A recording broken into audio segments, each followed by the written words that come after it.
Maharashtra superfast news चॅनलमध्ये आपले सहर्ष स्वागत आहे। खास सत्याची थार लेखणीची महाराष्ट्रातील ताज्या आणि वेगवान बातम्या पाहण्यासाठी आपल्या हक्काचे चॅनल शेअर करा, लाईक करा आणि सबस्क्राइब करा। धन्यवाद। 14 वर्षांची सेवा अजूनही नाही हक्क। महाराष्ट्र राज्य संगणक परिचालक संघटनांचा 24 फेब्रुवारी 2026 रोजी विधान भवनावर लक्षवेधी एल्गार। राज्यातील सुमारे 20,000 ग्रामपंचायत संगणक परिचालकांनी आता हक्कासाठी निर्णायक लढ्याचा इशारा दिला आहे। 14 वर्षांपासून ग्रामीण महाराष्ट्रातील सुमारे 7 कोटी जनतेला सेवा देणाऱ्या संगणक परिचालकांना आजही कर्मचारी दर्जा आणि किमान वेतन मिळालेले नाही।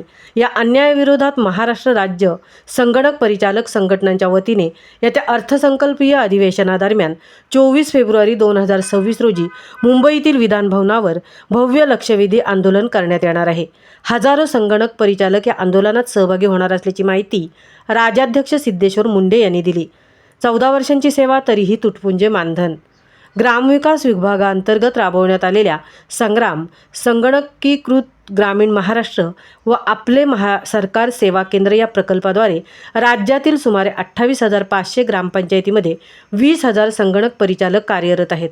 मात्र केवळ 10,000 रुपये मासिक मानधनावर त्यांना काम करावे लागत आहे, तेही अनेकदा 5-6 महिने उशिरा मिळते। महागाईच्या झळा सहन करत कुटुंबाचा गाडा चालवणे कठीण झाले असल्याने संगणक परिचालकांमध्ये तीव्र असंतोष आहे। प्रमुख मागण्या: यावलकर समितीच्या शिफारशीनुसार ग्रामपंचायत कर्मचारी दर्जा व किमान वेतन, तोपर्यंत शासनाच्या निधीतून 7,000 रुपये वाढ करून मानधन 17,000 रुपये करणे, कायमस्वरूपी नोकरी, सुरक्षा व कंत्राटी कामगारांप्रमाणे सर्व लाभ, प्रत्येक ग्रामपंचायतीस नवीन संगणक, प्रिंटर व आवश्यक साहित्य पुरवणे, महिला संगणक परिचालकांना मानधनासह प्रसूती रजा, किमान 50 लाख रुपयांचा अपघाती व आरोग्य विमा। आश्वासनांची पेरणी, निर्णय मात्र नाही। शासनाकडून वारंवार लेखी व तोंडी आश्वासने देण्यात आली, मात्र प्रत्यक्षात कोणताही ठोस निर्णय झालेला नाही। सेवा आमची, जबाबदारी आमची, मग हक्क का नाही, असा संतप्त सवाल संगणक परिचालक उपस्थित करत आहेत। आता निर्णायक लढा। 24 फेब्रुवारी रोजी राज्यभरातील हजारो संगणक परिचालक मुंबईतील आझाद मैदानावर एकत्र येत विधान भवनावर लक्षवेधी आंदोलन करणार आहेत। शासनाने तातडीने सकारात्मक निर्णय घ्यावा, अन्यथा आंदोलन अधिक तीव्र करण्याचा इशाराही संघटनेने दिला आहे। 14 वर्षांची सेवा देणाऱ्या या कर्मचाऱ्यांच्या मागण्या आता दुर्लक्षित राहू शकत नाहीत।